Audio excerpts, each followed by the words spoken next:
HIKEEBA, folks. This is P58 with Shadow the Hedgehog, and we are doing another episode of Is It Real? The show where I search for the truth all YouTube junkies and couch potatoes wonder about. Now, on this episode, our 14th, it was suggested by a subscriber of mine, a very critically young man, called the Scourge, and he wanted me to do the creepypasta of a lost episode of a TV show and book series called Goosebumps by RL Stine. Now, RL Stine is a young adult horror writer. He was pretty big in the 90s. He's still big now. But he was really big in the 90s when I was a kid. I love reading. I'm a writer, so I love to read.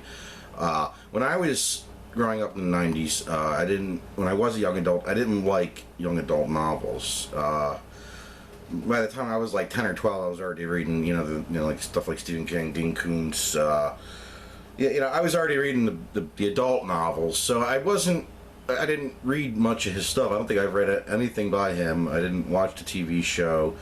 I hadn't seen the movie that just came out with Jack Black, as R.L. Stine.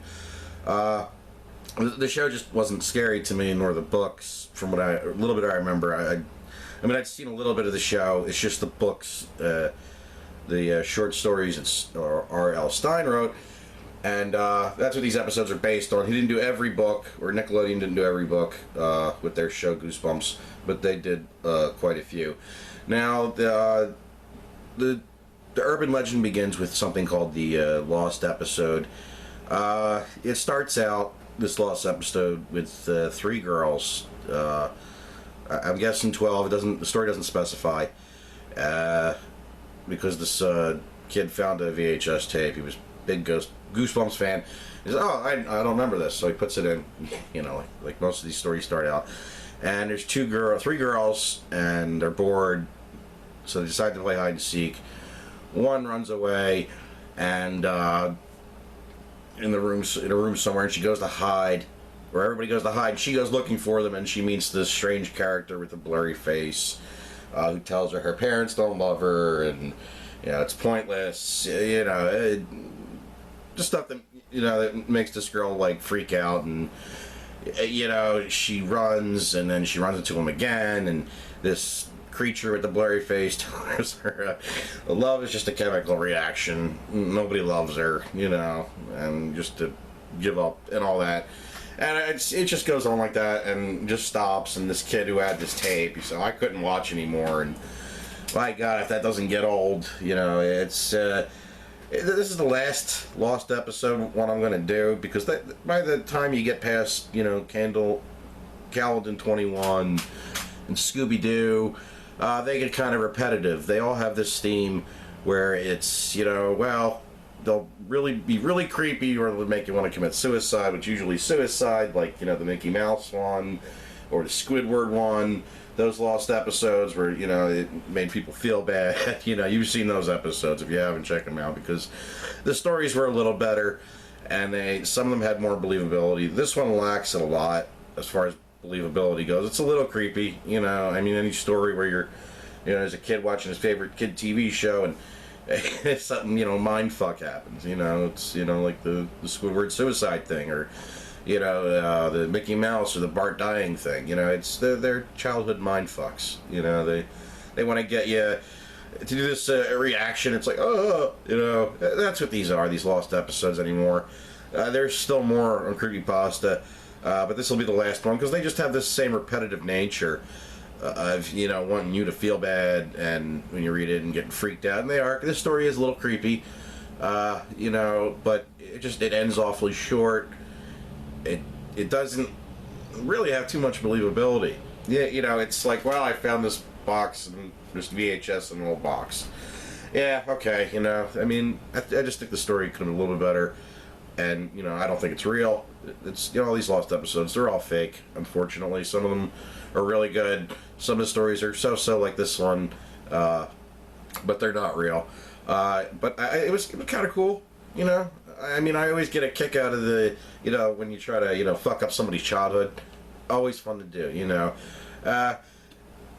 it's just, I just wish there had been more details to it, because a lot of these stories, they are good, even when they do lack in details. Most episodes you hear, about a certain person, who this person was, how did he get the tape. You know, this one, it's just some dude who found them. He watches it and he gets scared and he turns it off, and then, you know, then he starts feeling that way because it has that repetitious nature. A lot of these lost episodes will have this thing in common where it's like you're watching the same clip for an inordinate amount of time. I don't know, like, you know, with the Scooby-Doo one, there's just one where the characters are staring at you all creepy for like a minute, and Mickey Mouse just kind of looking at the screen while he's walking and he commits suicide. It's repetition. Repetition is a nightmare for some people. And that's why, you know, that's why these are kind of the same. They're basic, you know, hand in the hook stories, all of them. They're varying degrees of scary, but most of them are all the same. You know, Calvin 21, Scooby-Doo, as I said before. It's definitely not real. You know, it's kind of a shame because, you know, a lot of people seem to resonate, or they really seem to like Goosebumps. I wasn't into it, but a lot of people my age were, and, you know, it's a story that they get a kick out of. But, you know, it was alright, you know. I mean, the blurry figure saying, you know, loves a chemical reaction. That's a pretty unique response. I don't remember the teddy bear from Calvin 21 telling people, you know, love is a chemical response. You know, just that lighter fluid is a chemical. And just light people on fire. But nothing like that here. You know, no actual interaction, as in Calvin 21. More like the others, you know, just watching a cartoon bootleg. Or video bootlegs. It doesn't say it's a cartoon, and the RL Stine, I believe they were all live action episodes. I have included links to what I searched about this show. Not a lot. I mean, the guy's books have only been out for 20, 30 years. It's not a very long time, so there isn't a lot of, like, back history culture you can check with, like, Mickey Mouse and shit, you know. I don't know when he wrote his first novel, or books, but I don't think it was all that long before the TV shows. So there wasn't really, I mean, there's no deep backstory I could find, you know, and didn't really involve RL Stine anyway. It involved one of his TV show episodes. Yeah, I mean, you know, it's not real. Just another, you know, creepy mind-fuck childhood's ruined story. Just, it could have been better. It's definitely not real. All the links I included, there is one in particular. It mentions... it's a forum for an official RL Stine Fansite where there's one person who's obviously full of shit. Because, oh yeah, they got 3 episodes, they're going to come out, and, you know, I mean, you go to any forum, you're going to find one person who's completely full of shit and just makes shit up. And on the RL Stine fan website, there is such a person saying, oh no, they've got these 3, like the Abominable Snowman, whatever the fuck. They just included it in the movie, but about 4 years ago, there was a post on a forum that said that they're gonna make an episode out of it. Obviously not true. Maybe this person got their information crisscrossed with when the movie was being made. I don't know. I know the link was a couple of years old. You know, sometimes those forums you can find something that's like really, really old and not really factual anymore. But there are some other links. There's the official TV show info site, imdb.com. You can find out all kinds of stuff officially. There's a list of episodes, and I also included, even though the link is dead, it's the original creepypasta. It's dead, but I included it because I just want to let you know that there was at one point in time a creepypasta for this. Now there is another website. It's a wiki site that has the actual link to the creepypasta. You can go there, and that's not a dead link. I've mentioned which one is the real one and the dead one. And there's also like I said, I included the link to the forum to the RL Stine Fansite. It's supposed to be an official fan site, so that doesn't necessarily mean RL Stine's officiating it, or it's just official for fans. You know, I mean, they're everywhere on the internet. But yeah, there's just not much going on as far as this lost episode or any lost episodes in these TV shows. You know, this shit don't happen. It's an urban legend. You know, hand in the hook, all that stuff. But yeah, the Goosebumps lost episode is definitely not real. You know, Shadow, what do you think? That show sucked. All right. Well, other than that, do you think it's real? No. Well, you heard it from, you know, the boss man here.